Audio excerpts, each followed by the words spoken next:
Okay, everybody, we are going to go ahead and get started. I'm going to stop sharing my screen for a moment. I'll put it back up there in a minute.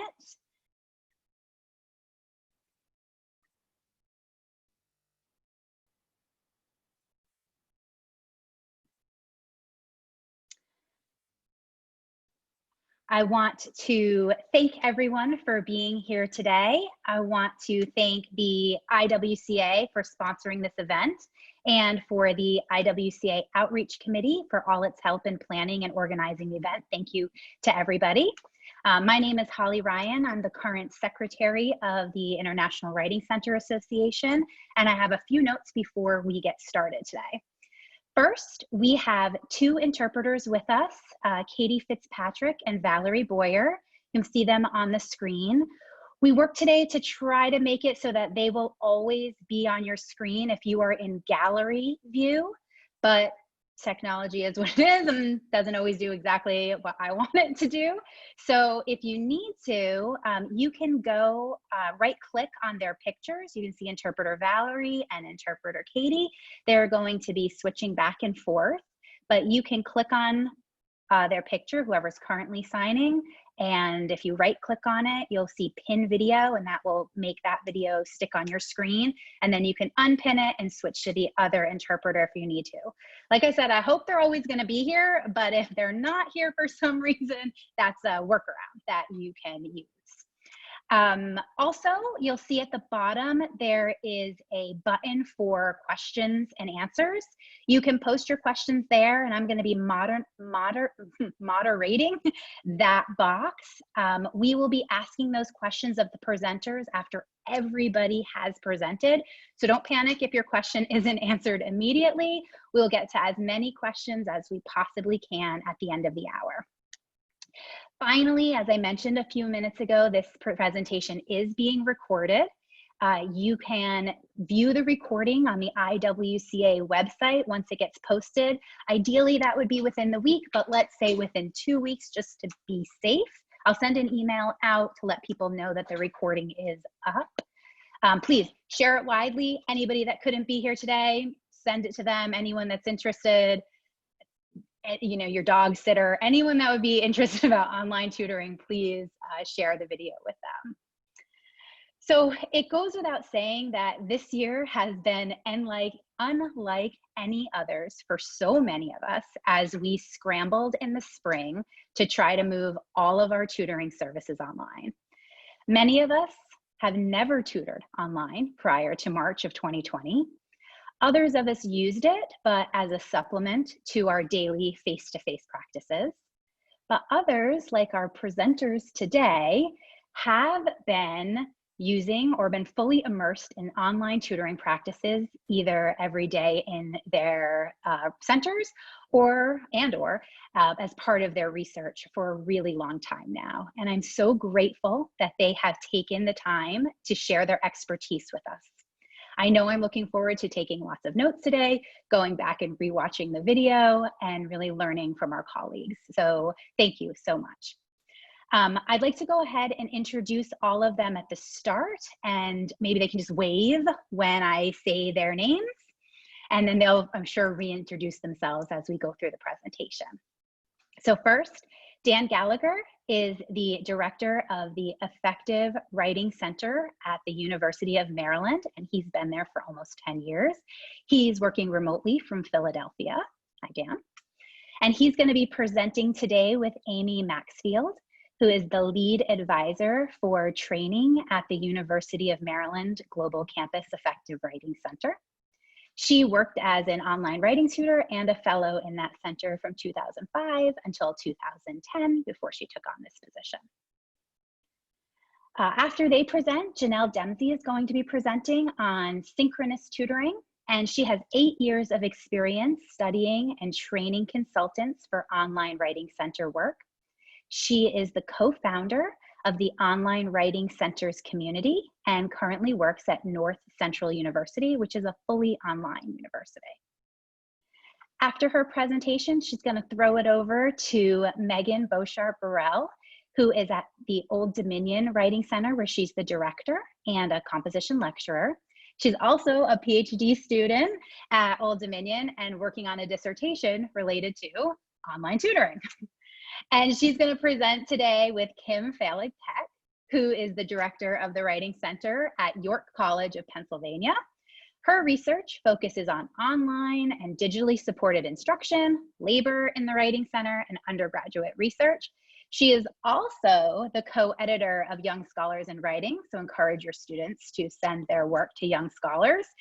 And she serves as the web coordinator for MACA, the Mid-Atlantic Writing Center Association. We are so fortunate to have these experts here with us today, and I am so thankful that they offered their time.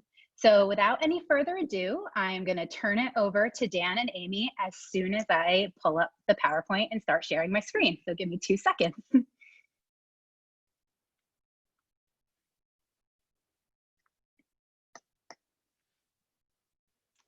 Almost, promise.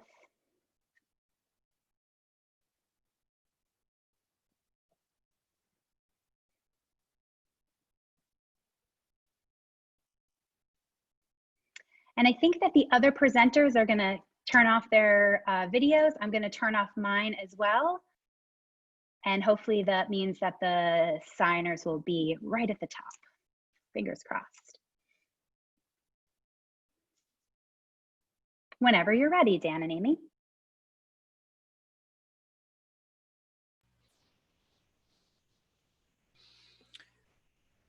Okay, thank you. Amy? Yes. Would you care to just get right into it? I will.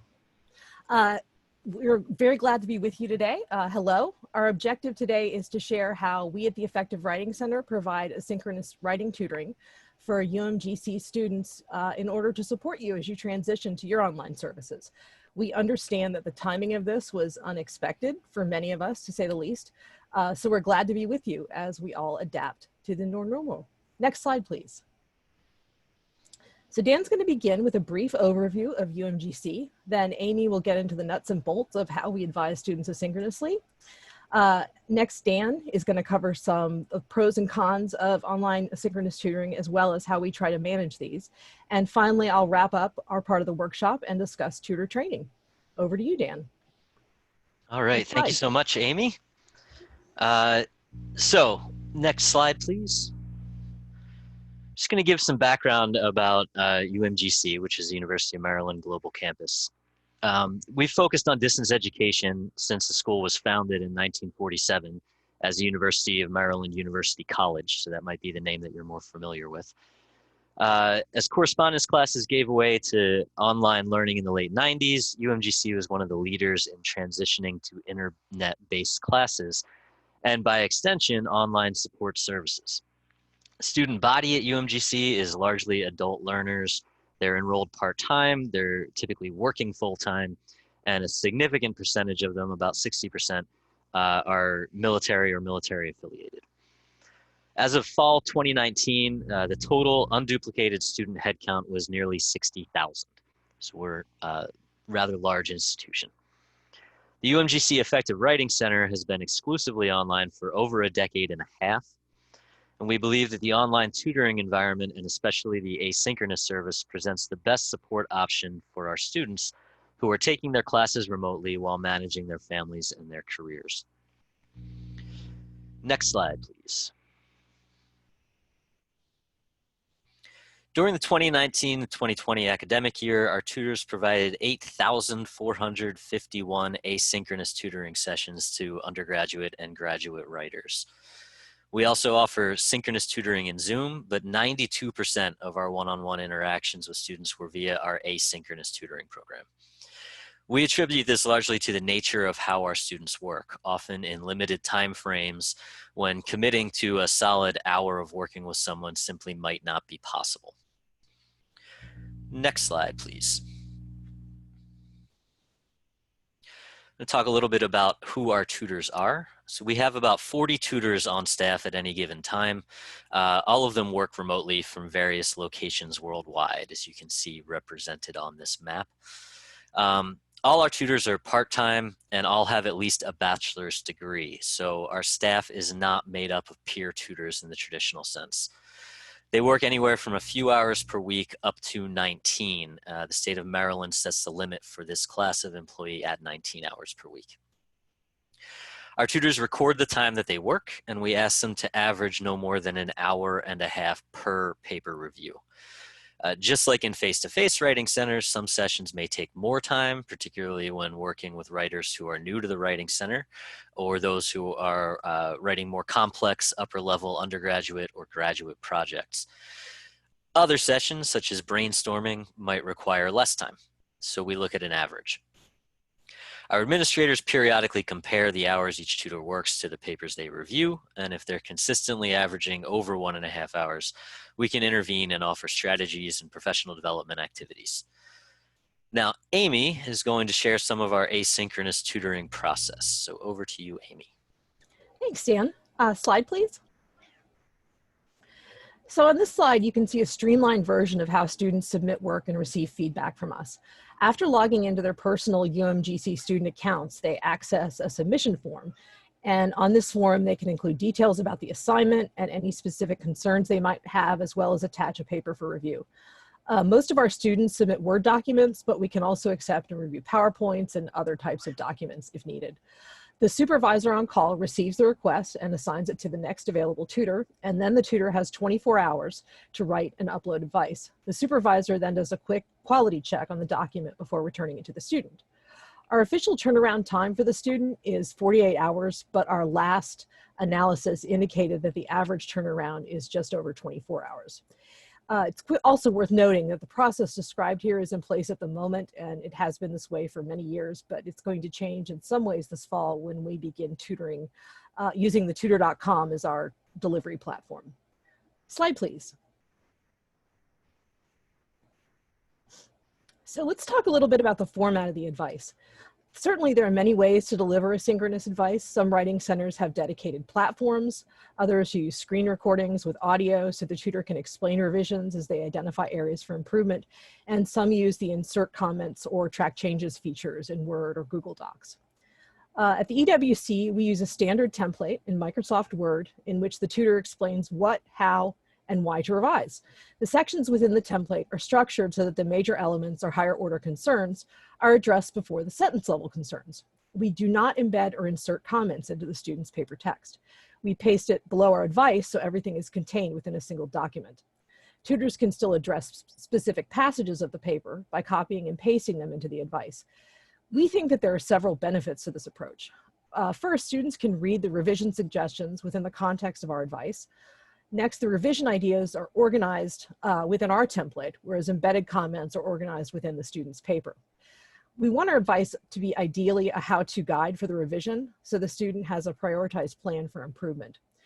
And we think a standalone advice document gives students a chance to practice critical reading skills, which in turn facilitate writing development. Finally, it ensures consistency among advice, though we encourage tutors to use their own style and personality and techniques within the advice itself. For writing centers switching to or adding asynchronous tutoring for the first time, adapting the form or reporting method used face-to-face could be a useful way to make the transition smoother and more organic for both tutors and students. Slide, please. It's also a good way to ensure that we've shared our policies and information about other services with students. On this slide, we have an excerpt from the advice template, and this information is already in the blank version that the tutor opens when they're ready to write advice. We'll show more of the advice template in a few minutes when we discuss training, but first, Dan will talk about the pros and cons of this type of tutoring. Over to you, Dan. Thank you, Amy. Could I get the next slide, please?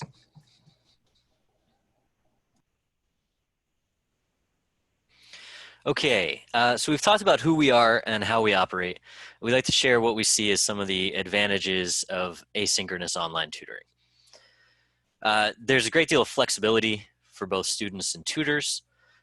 We're providing a written record or a how-to guide for revision. So we're not relying on the student to take notes during a face-to-face session. They kind of have everything that they need for a revision plan right in front of them. They can skim or skip around or use it as a checklist. and ideally use information in future writing assignments. Over time, students who are repeat users build their own libraries of resources from the advice. This method allows tutors to model effective academic writing in their feedback. So we're giving students a view of what making an evidence-based argument would look like. Students are visual learners. Models can be helpful, especially with citations and formatting. And tutors can include links to other resources or embed videos or audio files. And we found that tutors like having the time and space to review and revise. Sometimes the goals of an assignment or areas for revision come into focus as the tutor writes the advice. I think we've all had that experience of clarifying ideas through the process of writing. Revision can benefit the advice as much as it does the original writing. We move on to the next slide, please. Certainly there are potential disadvantages as well, and we want to address those. We'd also like to share how we mitigate and manage some of these disadvantages. First off, and if you've already started, you might have noticed this, tone can be very difficult to interpret in online text-based interaction. To help with this, we try to keep our advice very positive by approaching every revision as an opportunity for students to meet assignment requirements and convey ideas more effectively. Finding a tonal balance isn't necessarily easy, but as tutors learn to do so, it becomes easier for them to teach students to do the same. We emphasize benefits of revision as much as possible, and we encourage tutors to share their own experience. For example, when I'm working on X, I find it helpful to do Y. And we don't underestimate the power of a smiley-faced emoji. Sometimes that can just change the way that a student interprets the text that they're reading. Could I have the next slide, please? In an asynchronous session, there's no opportunity to have a real-time conversation with the tutor or to have immediate follow-up questions. This is probably, in my opinion, the biggest drawback. In the advice document, we include information about how students can contact us if they would like clarification or have additional questions. And we also encourage them to submit revised drafts. Because our tutors review the student's history prior to developing advice, we can still create something of a dialogue over time, referencing how students have improved or rephrasing past advice to approach areas in which they have not. Could I have the next slide, please? Thirdly, many of us have to quell the urge to address everything in the advice. And this is not to say that this well-meaning urge isn't present in face-to-face sessions, but it can be more of a force when it's just you and your laptop. Having an average time per review helps with this because in most cases you can't cover everything in 60 or 90 minutes. Also, when we're writing feedback for papers that would benefit from a lot of revision, we try to think of what the student would ideally do next in the writing process instead of trying to address everything, which is impractical and non-beneficial for both tutors and students. And the next slide, please. Finally, for some writers struggling with writing, having to read more writing can be overwhelming or frustrating. So focusing on the next instead of the everything helps, as does identifying patterns and prioritizing sense-making issues. If possible, a one-on-one virtual synchronous meeting is a much better option for some learners. We recognize that. Synchronous advising only makes up about 5 to 10% of our one-on-one interactions, but we do find that students who try it frequently become regular users. And you'll hear a lot more about synchronous online advising in our next portion. But for right now, I'm going to pass it back to Amy, who will discuss how we train tutors to work here. Great, thanks, Dan. All of our training is self-paced, synchronous, and totally online. Tutors complete a series of readings and activities in an online forum. These cover everything from writing center theory to what to expect during a typical asynchronous tutoring shift. We think the online training helps prepare tutors to support online students because they're able to appreciate and understand the experience of learning online a little better.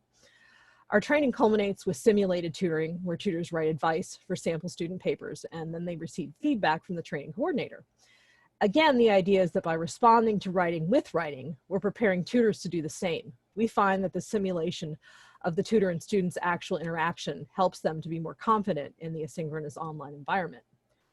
And as a side note, when we're training tutors who were part of our team in the past and have come back, or we're working with a current one to iron out any wrinkles in their method, we just focus on simulations. So if you're training tutors who have already had face-to-face experience at your writing center, you might have a much more concise training program that focuses on simulations in whatever format you choose for your center. Next slide, please. So we talked about our advice template a little earlier, and we use a blank version in training that includes guidance and suggestions about how to share feedback with the student. On this slide, I've included the first 2 pages of the blank template, and you'll notice the aqua highlighted text. All of this will be replaced with personalized advice from the tutor in the final version of the advice document.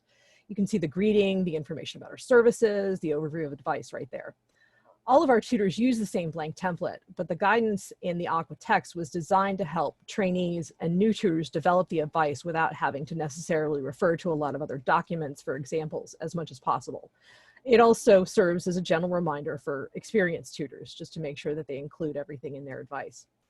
Next slide, please. So here you can see the next page of the template, which contains what we think is arguably the most important part of it for both student and tutor, which is assignment management. We ask tutors to complete the table and assignment management section in all of their asynchronous advice. And we find that this is a really effective way to not only indicate revision needs, but also emphasize the progress they've already made. In addition, once the tutor has completed the table, they'll have a much more thorough understanding of the paper requirements, which in turn makes it easier to plan what to discuss in the body of the advice.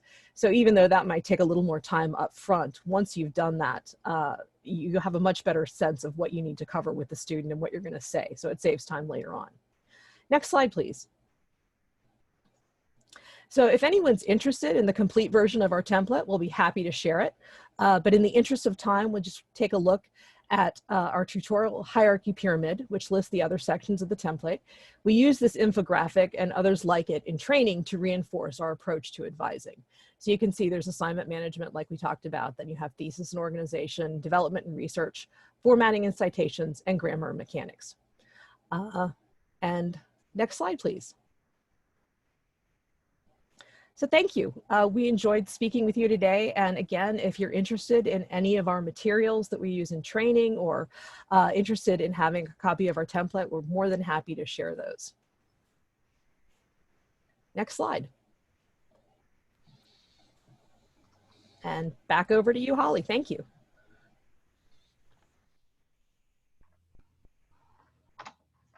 Great, thank you so much. Sorry, I'm just interrupting because I think we've worked out all the interpreter.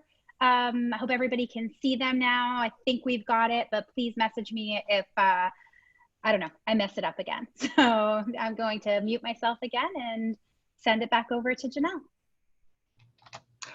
Hi everyone, my name is Janelle Dempsey and I'll be presenting on synchronous consulting in the Writing Center. I designed and led about 12 semesters of training for one-on-one synchronous consulting at a brick and mortar institution. Currently, I lead synchronous group writing sessions for the Institutional Review Board application at North Central University. My title slide features an open laptop with the words "Join us online" written in orange font on the screen. Next slide, please.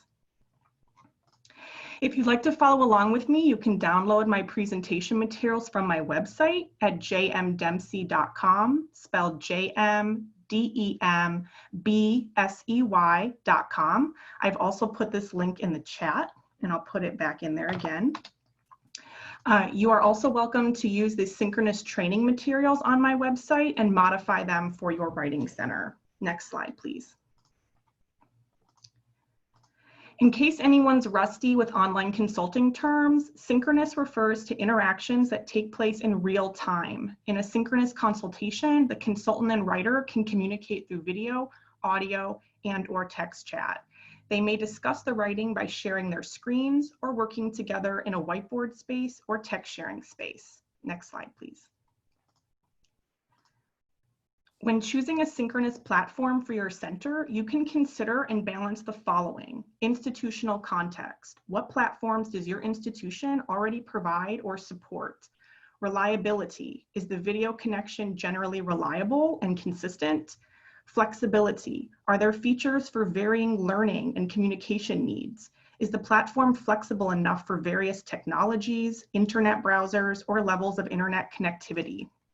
Accessibility. Can disabled writers participate with interpreters, screen readers, text-to-speech software, keyboard keys, etc.? And relevance. Is this technology relevant outside of your institution? Would learning this platform benefit staff and writers in future professional contexts? For highly interactive synchronous consultations, I suggest combining a video meeting platform with a text sharing platform when possible. When I worked at a Google campus, we used Google Hangouts and Google Docs with a lot of success.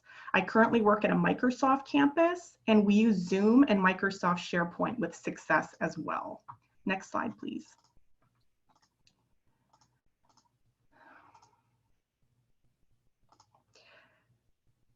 Next slide, sorry. The rest of my presentation, or you skipped one, sorry, can you go back one? Sorry. The rest of my presentation will focus on how Writing Center administrators can train their staff for synchronous writing consultations. As with any training, you will start by determining your learning outcomes and then designing activities that help consultants to meet those outcomes. In the synchronous training I've designed, consultants needed to build upon previous Writing Center knowledge and transfer skills from a face-to-face context to an online synchronous context. This training was also not part of a larger Writing Center course. With that in mind, the learning outcomes I suggest for synchronous training are: 1, demonstrate proficient use of the technology platform; 2, apply multimodal strategies with flexibility and creativity; 3, assist with technology troubleshooting and technological literacy; 4, utilize effective written feedback in text chat consultations; and 5, navigate between communication methods and platforms. I'll discuss each of these learning outcomes individually and suggest training activities for meeting these outcomes. Next slide, please. Learning outcome 1, demonstrate proficient use of the technology platforms. The photo on this slide shows the corners of a laptop, tablet, and smartphone on a sackcloth surface. Next slide, please. The best way to help consultants become proficient with your technology platforms is to immerse them in those platforms throughout training and to conduct the training itself online, which was an effective practice before COVID-19. To train consultants online, you can pair asynchronous and synchronous activities, record short instructional videos, 5 minutes or less, for consultants to watch on their own time, assign asynchronous activities to reflect upon or apply information from your videos, design all writing and discussion activities to be completed within your text sharing platform, schedule synchronous group meetings and mock consultations in your video meeting platform, and use group meetings for group discussion and group activities. Next slide, please. In addition to using the platforms to complete training, consultants can build proficiency through the following activities: watching short videos that introduce the technology platforms and their features, attending a synchronous consultation as a writer or observer, utilizing features of the technology platforms in training meetings and mock consultations, and recording their own videos that explain the features of the technology platforms. Next slide, please. Learning outcome 2, apply multimodal strategies with flexibility and creativity. This photo shows an open laptop and smartphone surrounded by paint tubes and a painted canvas. Once consultants have been introduced to the basics of the technology platforms, they can begin learning how to use those platforms strategically to facilitate learning. Knowing which features and strategies to use to meet the writer's needs requires flexibility and creativity. Next slide, please. I'm going to briefly overview some effective multimodal strategies for synchronous consultations based on the technology platforms that I've used. These same strategies can be transferred to face-to-face and asynchronous contexts as well. So writing and revising in real time. Without a consultant physically looking over their shoulder, writers often feel more comfortable writing and revising within a synchronous space. In a text sharing space, the consultant can even watch the revisions and provide feedback in real time. Selecting text with your cursor.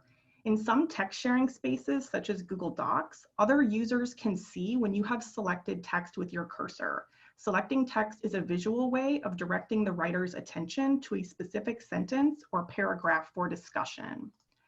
Highlighting and color coding text. Highlighting text in color is a great way to indicate patterns for revision, such as consistent phrases that are unclear or wordy. Color can also point out areas to return for discussion or emphasize important parts of the paper, such as the thesis statement and topic sentences. Inserting comments. Comment bubbles can be used to record the writer's concerns, save notes or feedback for future reference, work on a reverse outline, or provide links to relevant resources. Screen sharing. Screen sharing is another way for consultants and writers to view a document at the same time when a text sharing space is not available or conducive. For example, screen sharing would be helpful for writers who need help formatting their dissertation. Consultants can also use screen sharing to visually model tasks, such as navigating the Writing Center's resources or using a library database. Text chatting. A text chat space can be used to summarize or record your feedback in writing, suggest revisions, or share resources and documents. In group writing sessions, it's also common for writers to leave comments in the chat while others are talking. Text chat can also be the primary method of communicating, as we will discuss in Learning Outcome 4. And lastly, recording. With the writer's permission, you can record consultations and share the video file with the writer for them to rewatch at a later time. Next slide, please. This screenshot of a synchronous consultation in Google Docs provides an example of what multimodal strategies can look like. In this example, the consultant has recorded the writer's concerns in a comment bubble in the upper right corner and has inserted another comment to remind the writer to decide on word choice.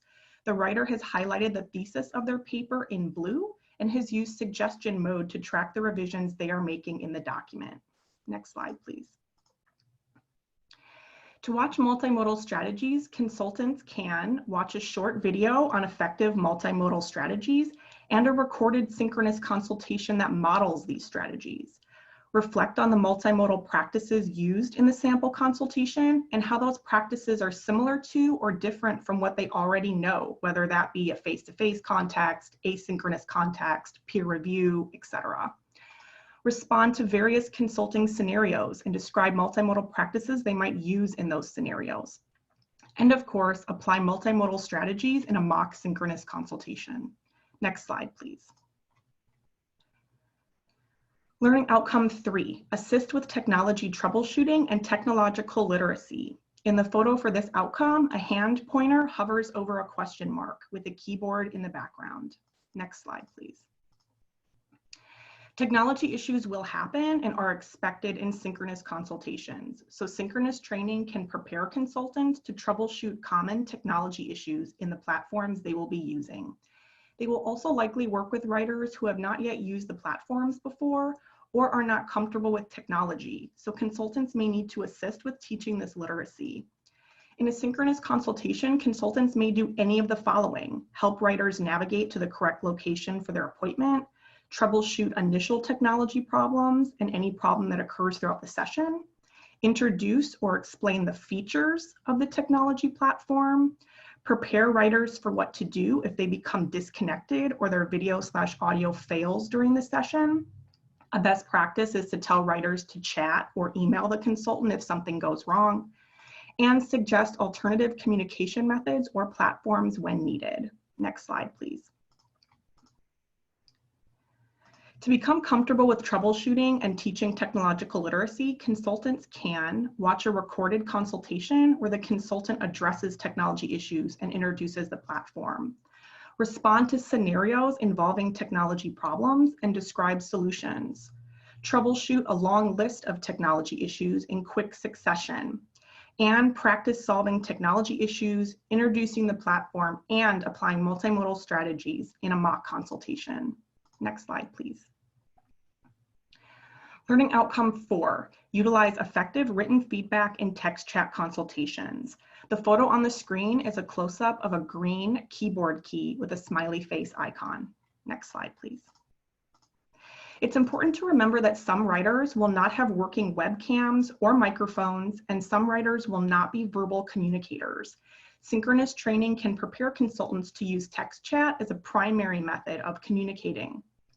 Text chat consultations pull heavily from effective practices for asynchronous written feedback. Practices to teach consultants include managing time. Text chat conversations will move at a slower pace than verbal conversations, so consultants need realistic expectations about what can be accomplished in a text chat consultation. Clarifying the moves of the session.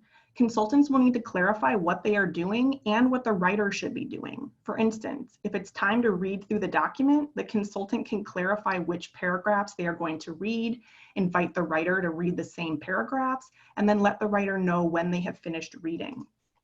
Breaking up text. Sending messages with huge chunks of text can be overwhelming to writers and take them a while to read. Instead, consultants can send feedback in small chunks that are less overwhelming and give the writer time to begin reading while the consultant continues typing. And lastly, encouraging informality. Text chat can often reflect texting in that writers may not use punctuation or capitalization and may use emojis to convey their reactions. Consultants should be encouraged to match the informality or formality of the writer to build rapport. Next slide, please.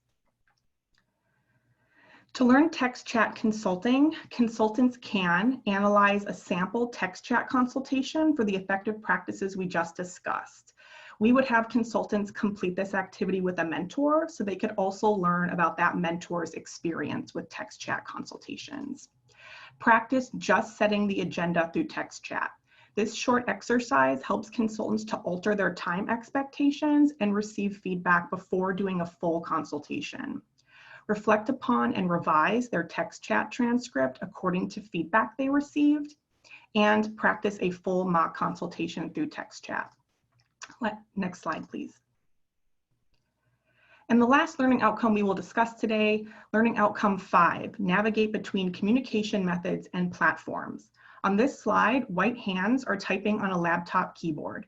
Above the keyboard are 5 icons depicting a smartphone, traditional telephone, chat bubbles, envelope, location symbol, and @ symbol. Next slide, please. Synchronous consultants may have to switch from audio to text chat or vice versa within the same appointment. Consultants may also have to track down a writer via email or telephone or switch to another platform if the writer is frustrated. This is, of course, a lot to balance at one time and is why synchronous consultations require more skill and practice than face-to-face or asynchronous consultations. Next slide, please. The previous training activities will have helped consultants to build these skills individually. Now they just need to practice bringing them all together. Consultants can practice mock consultations that require switching between multiple communication methods or platforms, and just begin consulting or co-consulting with support from a mentor and start applying their skills in real context. In my experience, consultants are often nervous about starting synchronous consultations with writers, even if they have a lot of Writing Center experience. They are worried about encountering technology issues and not remembering what to do. So I suggest scheduling them to consult at the same time as a veteran consultant or a mentor who can co-consult with them, observe, or provide support throughout their first semester. Next slide, please. And just a reminder that I have examples of these activities linked on my website, which you can use and modify for your own purposes, and I'll provide the link again in the chat. Now I'll turn it over to Megan and Kim. Thank you.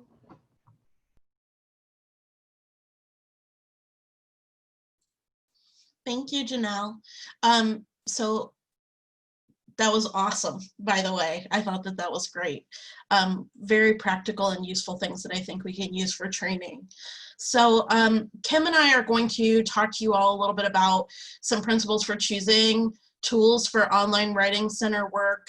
And this could be the tools that you use for asynchronous or synchronous tutoring, but also to think about ways that tutors can communicate with each other, especially if you are in a situation where everyone is going to be remotely working over this fall semester, because it can be difficult if there's not a way for everyone to actually communicate face-to-face. And we're also going to talk a little bit about tools that you can choose for a virtual help desk too. At the end of our presentation, we're going to give a handout where we basically have given a list of a bunch of different tools that we either have personally used or have seen other Writing Center use for these purposes, so that you can get an idea of what tools are out there, especially if you're having to make some decisions you weren't really sure where to get started. Next slide, please. So we came up with 5 principles that we think are really important for choosing those tools, or the ways that you're going to include that technology in your Writing Center. And those include comfort, cost, simplicity, support, and then accessibility or adaptability of those technologies. All right, and next slide. So our first principle is comfort, and kind of our suggestion is that you want to consider tools that tutors and or students are already familiar with and comfortable. Right now, with the switch and move to remote and online, many students and tutors are being asked to learn and work in ways that they hadn't before and are getting inundated with new technologies and new workflows. So as you're thinking about tools, you want to think about what tools and technologies do students use in their everyday lives that they might already be comfortable with, as well as what tools and technology students are familiar with from their use at your institution. Next slide. So the second thing that comes up is cost, and at least for me, this was something that has been very important because at the ODU Writing Center before this past year, we didn't have a budget. So trying to figure out technology that we could use while also not having money to spend on it was really important. And so this is something that I know may come up for some of you because a lot of institutions are tightening their budget during the time of crisis, which can impact the funds that you have available that you can actually use for technology tools. So one of the things that we will have on that handout is a bunch of the tools and listing if they are free or if there are free versions that you can implement, especially if it's something that your institution doesn't already use. So a couple questions to think about when you're considering cost is, do you have the funds for the tools or the subscriptions, and how much are they? This is going to be really important because some tools are really cool, but if you don't have the money to actually support keeping it around, it's probably not a good idea to introduce it. So think about what free tools are available and what constraints do you run up against with the free tools or the free versions of those tools. And then what tools or technologies do your students have access to through your institutional licenses already? This is something that sometimes we don't even realize what we have access to through our institution. And so we'd really encourage you to set up a time to talk with someone in your IT department to talk through what types of technology your institution has already purchased, whether it might be for the entire university or something that they may have purchased for a particular department already, that then you can kind of jump on that bandwagon and use that technology tool as well. Next slide, please. Our next principle is simplicity. On this slide, there's a picture with a kind of marquee sign that says less is more. When it comes to technology, more isn't better. Like we mentioned with comfort, that students are being inundated with new right now. And so we don't want to overload students or tutors with too many tools and technologies that they need to learn and negotiate. So you want to think about what are the most important tasks that you need to be able to do for your Writing Center work, because that's going to help you prioritize tools that allow you to do that work. And you might also think about what tools allow you to accomplish more than one kind of work so that you are not using so many tools to accomplish these different tasks. Next slide. On this slide, we have a picture of an excerpt of a keyboard with a key that says help, and this is to symbolize our principle of support. You want to think about how you, tutors or students, are going to get support for using these technologies. Is the support going to be expected to come through you, or is it going to be coming through your IT department? Some tools, because they are purchased through institutional license, your IT might be the go-to for students if they are having problems with these tools or technologies. If, however, you have been the one to purchase or to implement this free tool, it's likely that you or tutors will be the ones that are responsible for doing technology troubleshooting. So what is going to be the procedure and process for that, and what support is already as part of the tool or as part of your institutional license. Next slide. So we also wanted to mention accessibility and adaptability, to think about how accessible various tools will be for students, considering disability and technology access. So is the tool usable by those with vision or hearing impairments? What technology or internet access does this tool or technology require? This is really important when you think about your student population, and are these students going to be in a position where they don't have access to stable internet? Is it that they may not be able to use things like Janelle mentioned? They may not be able to use video. They may not be able to have enough bandwidth to make that happen. So instead, are you thinking about how that technology or that internet access is going to affect how they use that tool or not? And then also, how easily can the tool be used on mobile devices? While many of us may feel most comfortable using a computer or a laptop, anything like that, to do tutoring, a lot of students may be accessing online tutoring using a mobile device. And so it's also important to think about how the tools or technologies that you're implementing, how are those going to be viewed or seen on a mobile device, and is it accessible or not? All right, and next slide, please. So, okay, Holly, can you please pull up our worksheet? Yep, give me 2 seconds.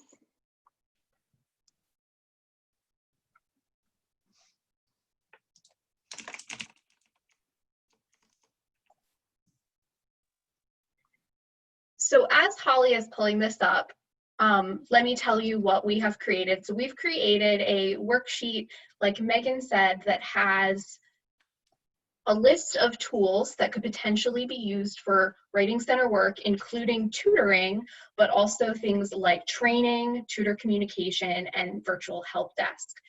So we're going to share this on our screen, but we will also be making this available for all webinar participants and included with the video posting of the webinar.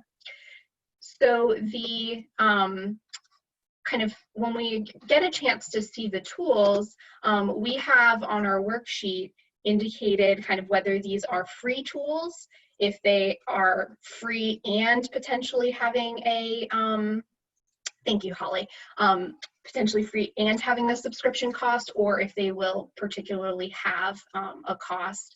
And then we have 4 tags that we have included to help you think about what functions we imagine that these tools could be used for. So we have a tag for tutoring, so this is a tool that could be used for synchronous or asynchronous tutoring. We have a tag for tutor or staff virtual communication. We have a tag for a virtual help desk and a tag for training. So we're not going to go through every single one of these tools, but what Megan and I are going to do is talk a little bit about some of the tools that we have used or considered using, and talk through some of the ways that we have kind of done that. So the first tool that I want to talk about is Canvas. That is our learning management system at York. And so we have tried to think about how we can leverage the learning management system, since that is the the system that students are most familiar with for academic work. We have worked with our IT staff to be able to create a Writing Center Canvas course where students have access to our handouts and links for resources, directions for how to make appointments, things like that. We determined that we wanted to put that material on Canvas versus our website because from some usability testing that we did with students about our services, we learned that our students don't typically go to the university website, but they are in the learning management system every day. And so it is meeting them where they are at. We're also still experimenting and exploring kind of how we can better use this. Canvas has a chat feature that we're currently investigating to see if this could be a way that students could ask us quick questions or help get information about how to make an appointment or things like that. So we're still kind of investigating all of the different kind of options. The next tool that I want to kind of point out is we have LibChat and LibAnswers. I saw someone in the chat mention that libraries can be a great kind of partner as well for thinking about tools. And this has been kind of true for us as well. Our library uses LibAnswers to build their website, and I think many libraries do, and this has an embedded chat feature. We found out from talking to our librarians that they're actually willing to have us set up our own chat using their license, so this wouldn't be an additional cost to us. Now we're still thinking through if this is something we can do, how would it be manned, things like that, but just the idea that this is an opportunity for us that doesn't cost anything versus having to investigate a new tool. I've seen in the chat too that people have mentioned Slack. Slack is the primary method that we use in our center for tutor communication. So we have multiple kind of channels set up for various topics like training, for shift coverage, things like that. As I've been kind of working and learning more about Slack, I've realized though that my tutors need additional information about kind of how to use this or what are the expectations for each of these kind of channels. So one of my projects this summer is actually creating a Slack guide for my tutors so that they have some information about particularly how I'm asking them to use this in a professional context. And then we're also thinking about how we can leverage other tutors to be able to help lead the use of Slack by having some tutors be responsible for answering the tutoring questions, having other tutors be responsible for manning the random channel and posting weekly polls and contests and fun memes as a way to establish community. And then finally, I wanted to talk about Zoom. So we do use WC Online as our appointment scheduling system. And of course, WC Online does have a synchronous tutoring module as part of it, but we have a Zoom institutional license at our school, and that is how all of our remote and online teaching has been. So this is a platform that students are more familiar with. So though it is a little bit more work and setup for me as the Rating Center Director to integrate WC Online and Zoom, it makes it simpler for students to be able to use a tool that they are comfortable with. So I'm going to turn it over to Megan to get to talk about some of the tools that she has used in her center. Thanks, Kim. So we use WC Online as our scheduling place in our hub, also for asynchronous and synchronous tutoring. Though we do implement what Janelle talked about, which is how do you talk to students about when the technology fails and what some potential workarounds are. So for us, when the WC Online synchronous environment isn't working for a student, then we use Zoom because it's the institutional license that we have at ODU. We also use screencasting software for our asynchronous appointments. So rather than them being just text-based, we actually create a short video where the tutor verbally walks students through the feedback that they have for them. So we use Screencastify, which is made by Google, specifically because it saves all of the videos onto our university network, and we're able to share them with the other tutors as well as to share them with students. For us, Slack is our primary tutor-to-tutor communication. This worked really well for us even before we moved completely online in the spring, but it really was kind of the thing that held us together, I think, in the spring, was to have a place where we could communicate with each other, to talk about all the things that were happening in the center, but also kind of as a place where we could cheer each other on, because I know a lot of the tutors were kind of struggling, especially as we ended the end of the semester in the spring. And lastly, like we're trying to kind of decide what we want to do for our basically virtual help desk too. So we're kind of exploring some things right now and working with some other folks on campus, which I think is really important, that you don't necessarily feel alone and that you reach out to places like IT or your library and see what other people are using and if it's possible for you to use similar things. And then I think probably last but not least is that sometimes your tutors know what they want to use to communicate with each other better than even you do. Originally, I started the Slack channel because the tutors were saying that the ways that they had to communicate before I became the director there weren't working. And so they said, we need something like this. And that's really what helped me kind of come up with using Slack and choosing to use that. So I also would encourage you to talk with your veteran tutors or with previous tutors that you've had in the center and see what their needs are and what the culture of your particular campus calls for to help you make some of those decisions.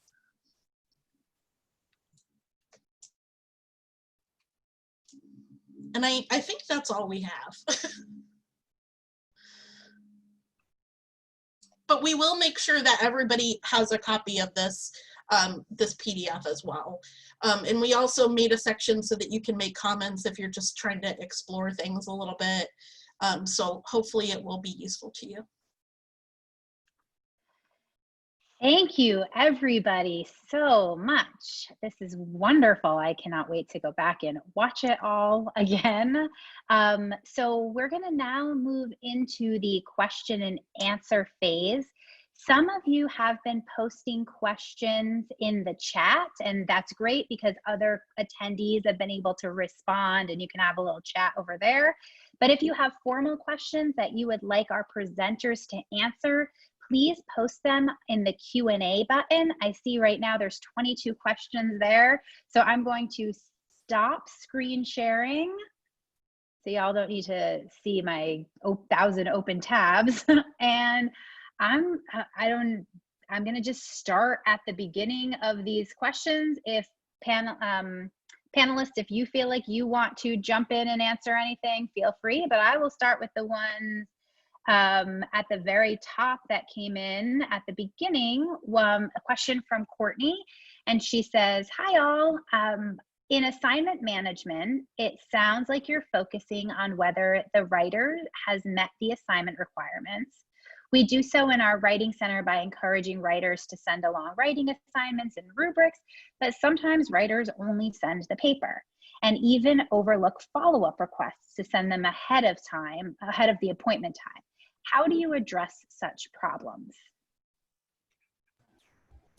Holly, I'd be happy to answer that question. This is Amy. That does happen a lot, and sometimes you'll get either a student that doesn't submit anything with their request or will type into the assignment description box something like paper or research essay. And so there's a couple of different things that we do. One, on our submission form, it instructs students how to copy and paste their assignment information into the form. And then also, if if we don't get anything from the student when the tutor goes to write the advice, they just put in a little blurb that will say something like, it really helps us to have your assignment requirements. If you decide to submit work to us in the future, you can just copy and paste them into the submission form. In the meantime, it looks like you're working on a narrative essay. So I'll give you feedback based on some of the common qualities of a narrative essay, but definitely check my advice against your professor's assignment requirements. So just sort of a little caveat in there that we want them to understand that we don't have access to the materials, because sometimes I think students think that you do, and that they don't need to submit them. But that way they're encouraged to do it next time, and sometimes students will even follow it up. They'll submit the request back again quickly with it. So yeah, that's how we handle that. And I might just add one small thing to Amy's answer. This is Dan. UMGC is a little bit unique in that there's more kind of consistency across sections in terms of assignments Yes. than at a lot of other schools. So sometimes when we're in a situation like that, we might be able to find the actual assignment instructions from a different session, looking back into kind of our own history there. Exactly. And also, even with that, we do tell advisors that if you find one from another section of the same course, to definitely mention something to the student, like it looks like some of your classmates have submitted papers with these assignment requirements, but again, definitely check them. We try and put that responsibility on the student as much as possible while still trying to help them with what we think they're working on. Great, thank you. Another question for asynchronous tutoring. So this could go to Amy and Dan, but others have engaged in this as well, which is how do you help tutors manage the workload, specifically how much time they spend on each paper?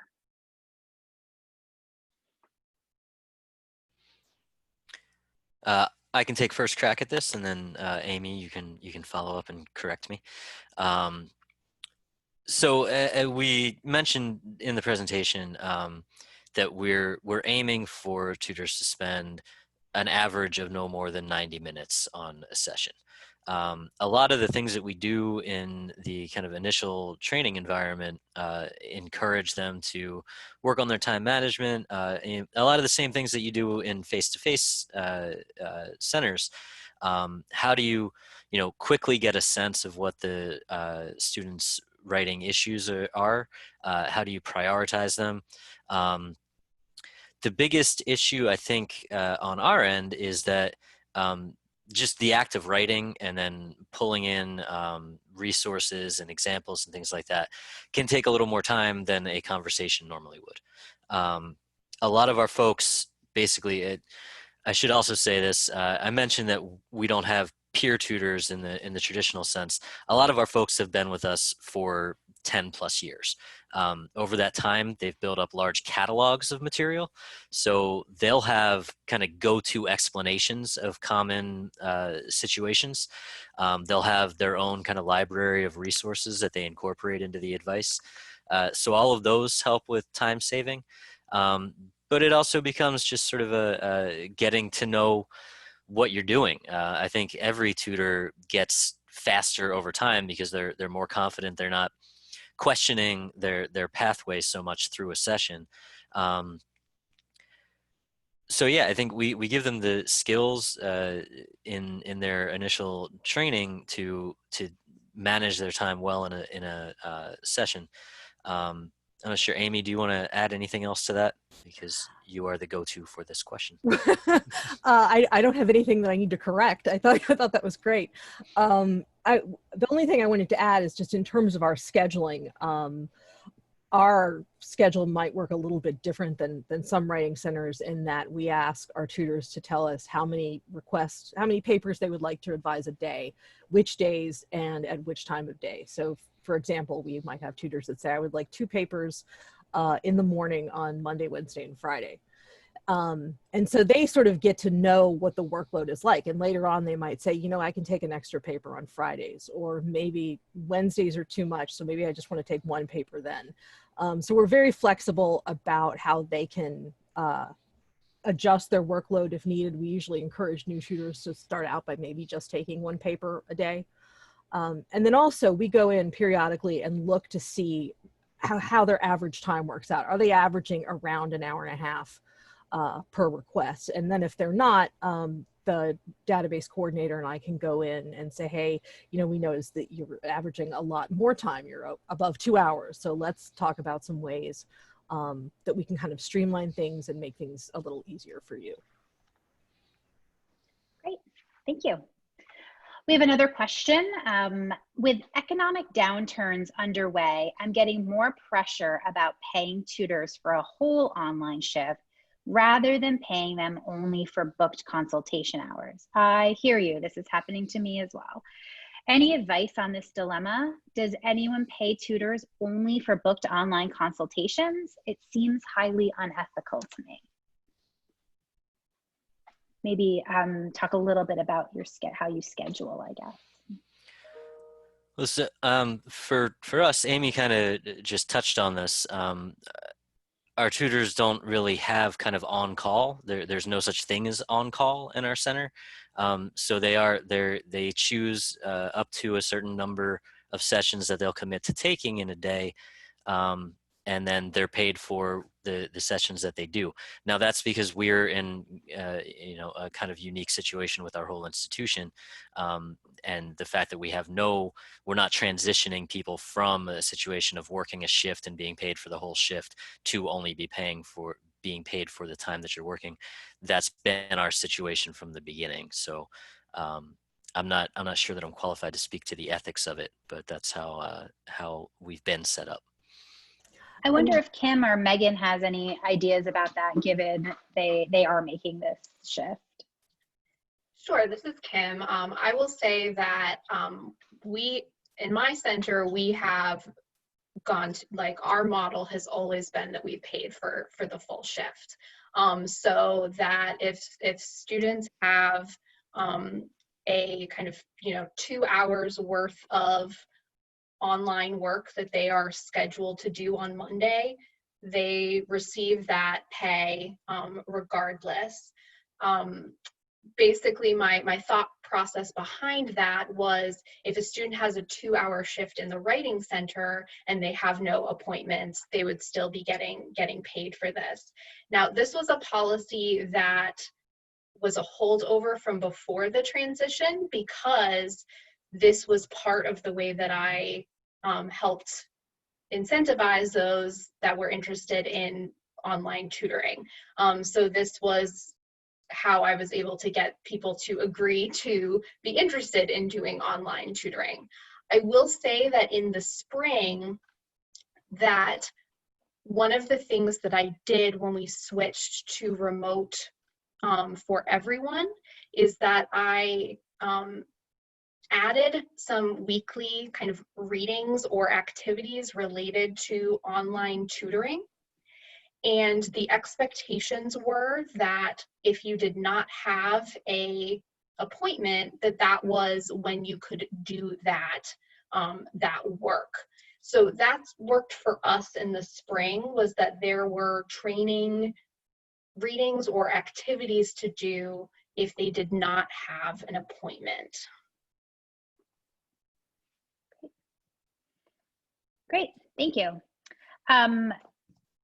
There's so many questions. I hope we're going to get to all of them. We're going to do our very best. I have a question here of who's in charge of designing the online writing materials that can help writers to develop as writers? Do the tutors do that in your centers? How do you farm out that work particularly? Well, I can take that question. Great. For us, this has been something that I do allow the tutors to take part in it, and I do look at those things too before we ever post them or anything like that. But we also have a like an editorial team of some of the tutors that basically when they have downtime, this is something that they work on, and they also encourage some of the other tutors to work on those things, and they kind of act as an editorial board and go through any of the contributions that other tutors make, kind of like as a little bit of a vetting process to make sure that the entire center is kind of on the same page whenever those resources are being shared. If there is a question over in the chat that you are particularly excited about getting answered, there's a little thumbs up mark. You can kind of push it up to the top so that I can see it. This question is for Amy and Dan. How have you accommodated students who may be viewing your advice templates on a phone screen on which some textual embellishments and asynchronous feedback don't appear?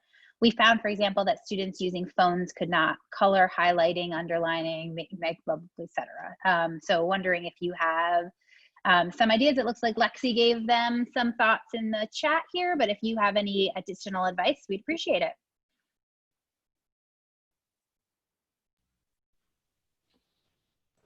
Sure thing. This is Amy. We don't use the insert comment feature at all. We paste the students' paper below our advice just so everything's in the same document, but we don't insert any comments in it at all.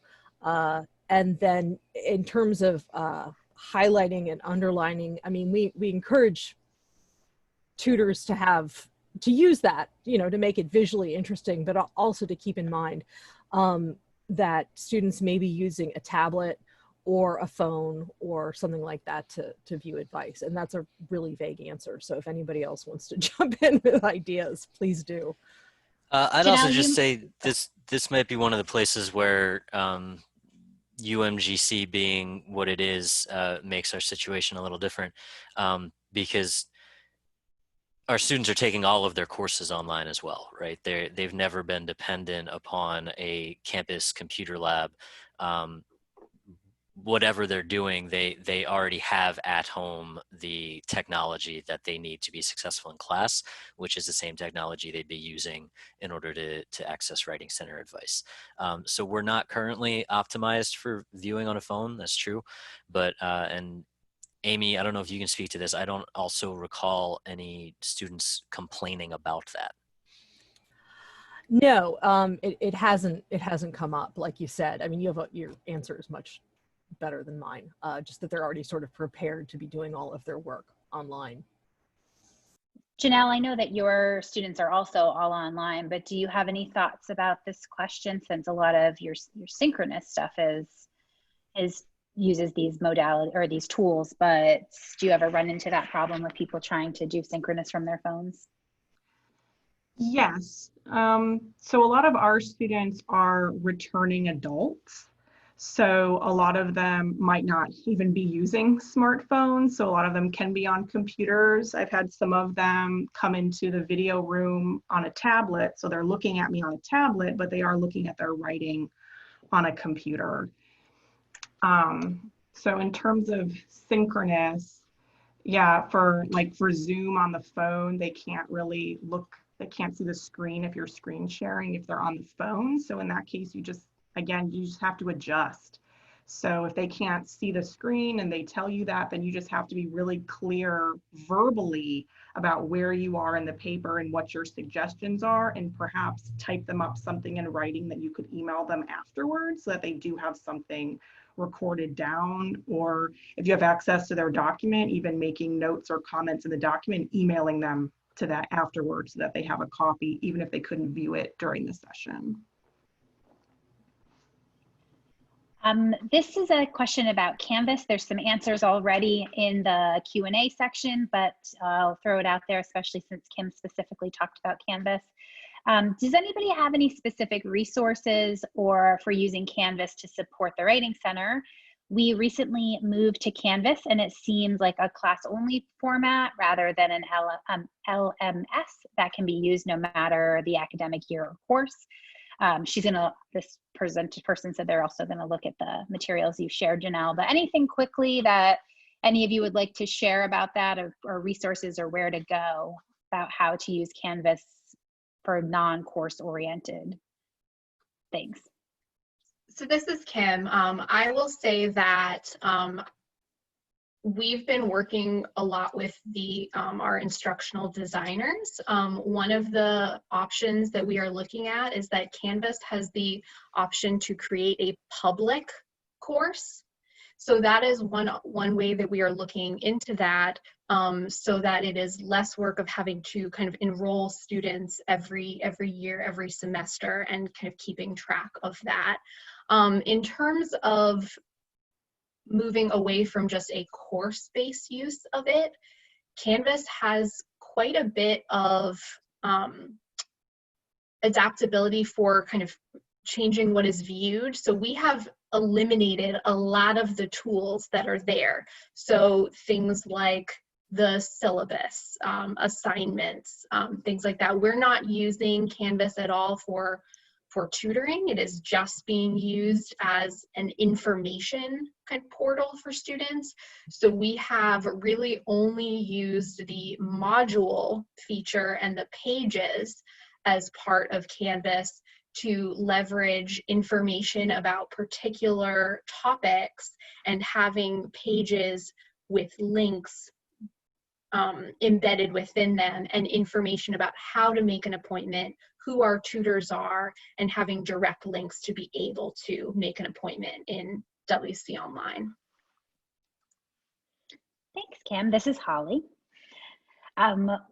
So some people are hoping that when you create your Slack guide, you'll share it. So please, Megan, Kim, whoever's creating that, we would totally appreciate seeing that. Here's another question. How do you balance the need for advanced training before tutors begin and the limitations of time and money and how much students can learn at one time? We already have a full week of curriculum for new tutors as they prepare for the interpersonal dynamic of tutoring. Adding specific content for online tutorials seems really important, but I don't know what, it moved away, but I don't know what to, or I don't want to only provide logistical technology training before their first appointments. Ideas for what is most important before they start their jobs and what can be learned as they go, I assume in relation to online tutoring. So this is Janelle. So I'm not sure if if your consultants are only going to be doing synchronous or if they're going to be doing a variety of different types of contexts and you're needing to train them for all of them at the same time. But if they're starting with synchronous, they will need to use the platform before they're able to do anything or apply any theory that you teach them. And in terms of any overall theory, I would suggest using a lens of accessibility and disability because that teaches them concepts they can apply to synchronous, face-to-face, and asynchronous because it encourages them to be flexible and do whatever is going to benefit that student. And if they have that flexibility, they'll probably figure out how to use some of those tools on their own. And then you can give more specific instruction about reflecting on specific tools and specific practices. Or even additional pedagogies as you continue with training. This is Holly. Related to this, how do you train tutors to manage the emotional labor of tutoring online? I imagine increases in remote learning and screen time will result in increased physical and emotional fatigue. Has anybody dealt with that feels like they could answer that question?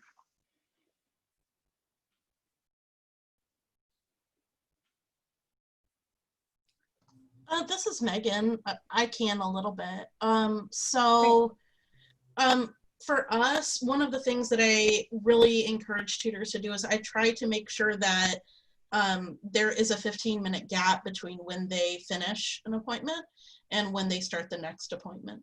And the reason why I think that time is so important, and I felt this way in person too, but even more so now that we're online, is that I encourage them to get up, to do things like take a short walk, go outside, grab some coffee or some water, do things to take care of yourself in between.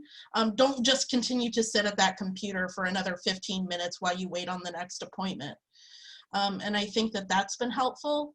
The other thing is that I try to get tutors to spend the time that they are going to be online, if they're not in an appointment, actually socializing with the other tutors. So this gives them a place where they can talk about the things that are frustrating them.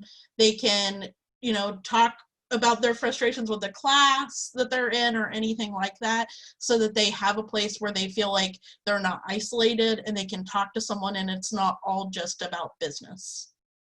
So I hope that helps. This is Holly. I think this is going to be something all of us are navigating this year, especially as students are adjusting, to both our writers and our tutors, professional or student, as we transition to online. It's definitely something that I hope somebody is really thinking through and maybe can develop a training for that we could offer in the fall at some point, which would be really great. Let's see what else is going on over here in the chat. There are so many questions. I'm so excited. Do any of you have suggestions for the orientation for Writing Center student access at community colleges that reflects the focus of Writing Centers needing to be online remote for students who still want face-to-face and are anticipating that their classes will still be meeting that way? We're finding that classes switch to online lose enrollment and those students look to move to an in-seat class. So those of us that are only going, if I can think what this is, you know, we're going to be moving all online, many of us, but students may still be having in-class meetings. And how are we communicating that or sharing that information with students about online tutoring and not losing those students who really need to come to us but are concerned about what it means to be online? I really interpreted that question a lot, Suzanne, so I hope that's what you meant by all of that, but I will now turn it over to the panelists.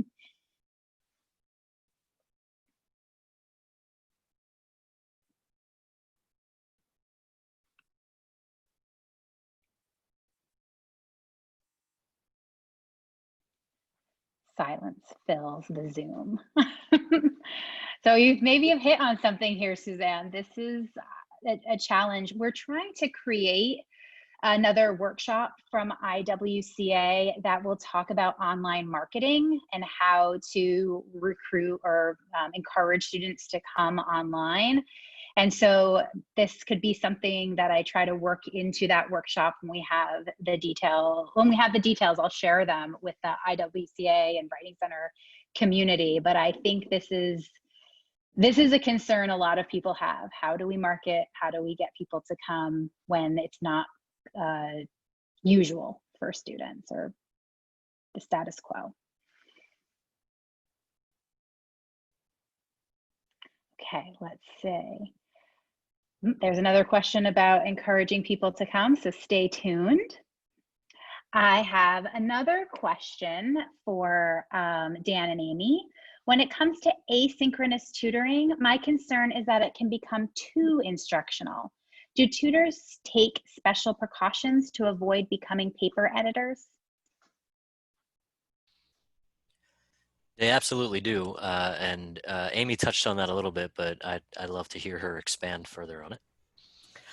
One of the things that we try and do, and this is going to sound really obvious, is we remind them that they're not. And that the most important thing that they need to be focusing on is not just pointing out issues in the writing or areas for revision, but also that they need to be explaining how to revise, why to revise. And then one of the most difficult things is helping students to find additional instances of comma splices or semicolon problems or, citation issues in the paper. And each tutor kind of develops their own strategy for that. Some will say, use the Control F function in Word and find all of the semicolons and make sure each one has this on each side of it. But that's, we make it clear to students that we're not editors right at the beginning, but there is sometimes, we all have that editorial urge, I think, whether or not we'd like to acknowledge it.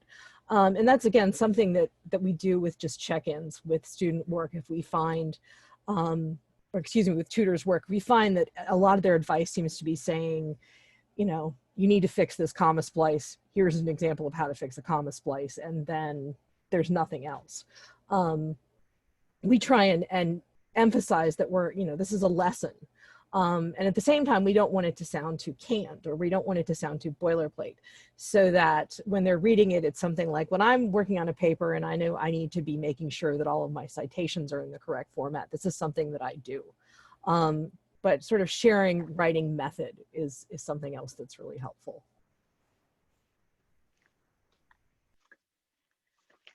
So this is Holly again. Unfortunately, we're coming very close to the end of our time. We just have 2 minutes left, and I thought that I would just open it up to the presenters if there's any last words of advice or anything that they would like to let people know about. I will say that we will try to get all of these materials onto the IWCA website. I have everything, if it all goes well, I have everything recording. And so a chat transcript, a transcript of the webinar, the gallery views, and the presentation should all be available, fingers crossed. But last thoughts from anybody out there on the panel? This is Janelle. I would just say in general, I've worked at 3 brick and mortar schools and 1 fully online school. And so I just want everyone to know that it's perfectly possible to have really great connections and relationships over online consultations. And in many cases, I actually have better relationships with my coworkers and other people on campus in a fully online environment than I ever did in a brick and mortar environment. So I would just really encourage you that it's perfectly possible to have really great sessions online and for your students to learn very well and connect with your tutors. This is Dan. I would just 100% echo what Janelle just said. That was very well put. Yeah, this is Amy. Absolutely. I have colleagues that, I've worked with for more than 10 years that I've never laid eyes on. But I considered them to be, close friends as well as colleagues. And I think that's something that you can definitely foster in your writing center. And it's our tutors really love what they do. And I think it might surprise a lot of people how much they enjoy it.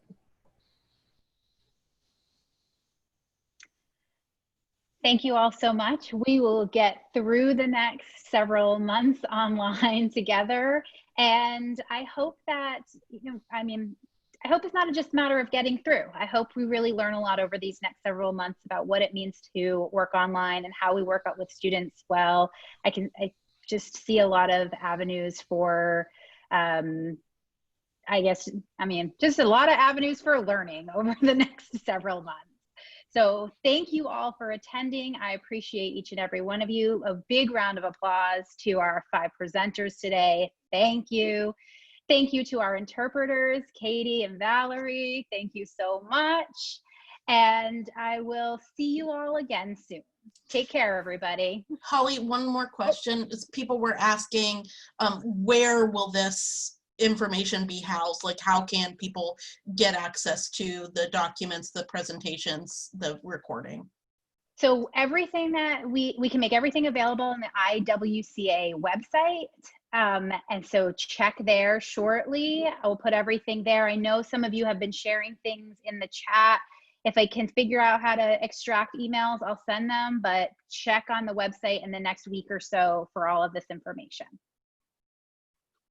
Thanks, Megan. All right, y'all. Take care. Have a great rest of your week. Bye. Thank you all. Thank you all.